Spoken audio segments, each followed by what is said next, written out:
Warning: the views expressed in this video are simply for entertainment. Do not attempt to perform any actions that are mentioned in this video. Viewer discretion is advised. So, you're out of a job, the coof is everywhere, and you need money to support yourself and your family. Unemployment stopped giving money, companies stopped hiring, and a lot of rich assholes are gloating about their money.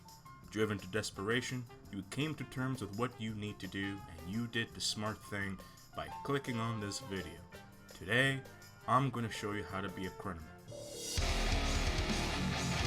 Being a criminal is very easy. Staying out of prison while being one is not.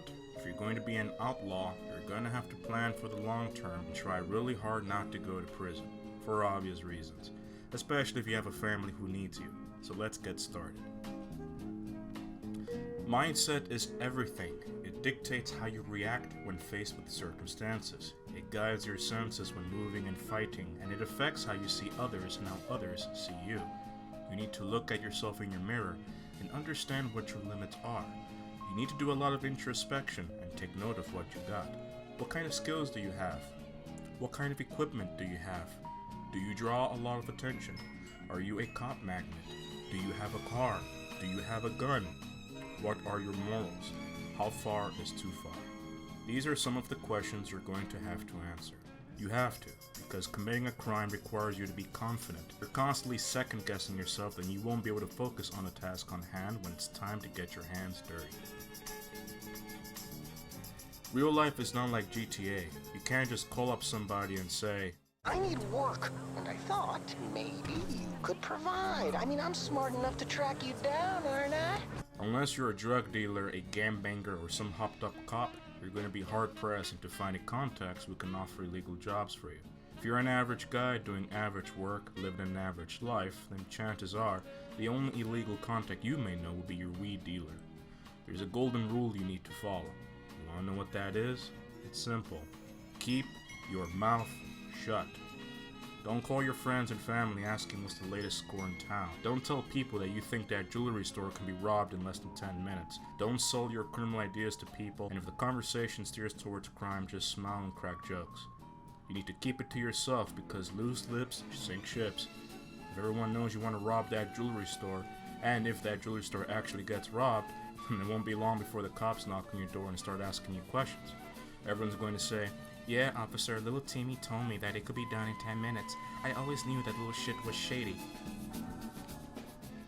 Any idiot can go into a grocery store, stick a gun into a clerk's face and demand money. Don't be that idiot. Now, I'm not saying you need to be like the professor. What I am saying, though, is that you need to think about how you're going to get caught doing it. You need to take the time and case your score. For example, here's a score that my friend cased when he got desperate. And no, he didn't proceed with it, so no crime was committed. This happened around Christmas. There's a jewelry store roughly 45 minutes from where he lives. It's in a poor neighborhood filled with ethnic minorities. There's a salon inside the jewelry store because the owner has rented another room to the salon owner. There's 3 cameras inside the store, one facing the main entrance, one facing behind the clerk, and the other facing the salon that is next to the clerk. There's only 2 ways out. The main entrance and a hallway exit that leads to the back of the store. There's also 9 cameras facing the streets leading up to and away from the store. These cameras are facing both ways, and you will be recorded if you approach the main entrance. There is a police station 5 minutes away from the jewelry store. There is a back alley nearby, but the hallway exit doesn't lead to the back alley. It's actually a space surrounded by an apartment building and 2 concrete walls. The back alley also has a camera as well. My friend had no idea where that hallway exit leads to, and the only way to find out would be to take a drone in the air, which he does not have. There's usually anywhere between 5 to 10 people occupying the salon, and there's always one clerk in the jewelry store. Occasionally, the clerk will have a friend over, and they'll sometimes leave the jewelry store unattended. Now here's where things get even more tricky. The jewelry store is on a busy street. There's a restaurant next to the jewelry store that people love to come to, and there's a bar on the other side of the jewelry store that is very busy at night. Remember, there is an apartment complex behind the jewelry store, and it has a lot of windows.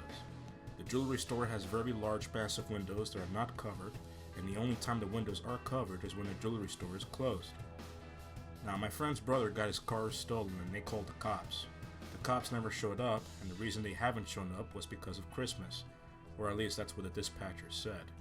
Come to think of it, it's actually fucked up. It's a poor neighborhood, no one cares about the minorities there, and it's Christmas, which means there might be a delay in the police response if somebody were to report a robbery.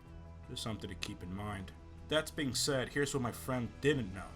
Are there any security locks or alarms that he didn't see? What exactly is in the backspace of the jewelry store? Is there a way out? Does the clerk have a gun? Does the clerk have access to the camera recordings in the store? What types of jewelry can he get rid of quickly? Where can he sell the jewelry? To whom? What are the odds of being snitched on? And as you can see, my friend had quite the homework to complete. But as he got more information about the store, the theory started to present itself, and after a while he managed to come up with one working theory that could work. It was a terrible idea, but he didn't see any other way. Introducing Operation Hammer. Requirements: 4 men, 4 radios on an encrypted channel, 1 backpack, a cell phone jammer, 1 hammer, 1 prop, a police scanner, an unmarked van with fake plates, a clean car with clean plates that is parked in another location, 2 airsoft AR-15 replicas. The more realistic they look, the better, 1 safe house, a bag of clothes for 2 people, gasoline, a lighter, 2 pairs of gloves, 2 pairs of masks, a set of brass balls. There are 4 jobs need to be filled: driver, Big Brother, Goon 1, and Goon 2. Here's how Operation Hammer goes. The driver will drop off the goons on an adjacent street that doesn't have cameras. As the goons go into the store, the driver will drive around and wait for the goons on front. The goons go in hard and lively. Goon 1 is on crowd control and Goon 2 is on the jewels. Goon 2 will place a prop on the door before activating the cell phone jammer that should be in his backpack. He will then take out his hammer and start breaking the cases that the jewelry is housed in. Goon 1 keeps the occupants calm, while Goon 2 puts the jewelry into another compartment in his backpack. While all this is happening, Big Brother is on comms and is keeping tabs on the police scanner. He is the timekeeper and will keep the goons in check to make sure they leave on time. Both goons leave the store, taking the hammer, the prop, and the jewelry with them. They then proceed to drive to a location, burn the car, change to clean clothes, and burn the evidence. Driver and goons go into the clean car and head to a drop-off location. All 3 individuals go their own separate ways to the safe house where Big Brother resides. Everyone cleans house, Big Brother takes the jewels, sells it, and meets the other 3 somewhere in a discreet place to split the profits. Wait till things cool down, and then plan another score. Sounds easy, right? There's a few problems. For one, my friend doesn't have 3 other people who can join him, and recruiting strangers is a bad idea.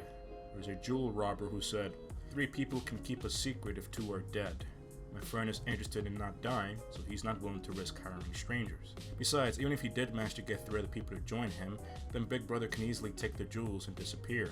And there's no way to force Big Brother to return with the money, unless you keep his family hostage, which is a complicated problem on its own. Then there's also the cameras, the cops, the unpredictability of people in general, not to mention the risk of being pulled over while en route to the clean car. Then there's the profit. 25% of the profits will go to my friend, yes, but then he needs to find a way to launder the money and stash it. That 25% cut may be huge, but it will slowly dwindle as the laundering continues. In the end, he's risking decades in prison for a shitty cut of money. All this assuming the cops don't nab one of the guys and make him squeal. In light of all this, he decided to abort. What's the point? The point I'm trying to make with this example is that casing your scores is important in determining the feasibility of carrying out a score. It also serves as good practice for the mindset and discipline that is required to be a good criminal.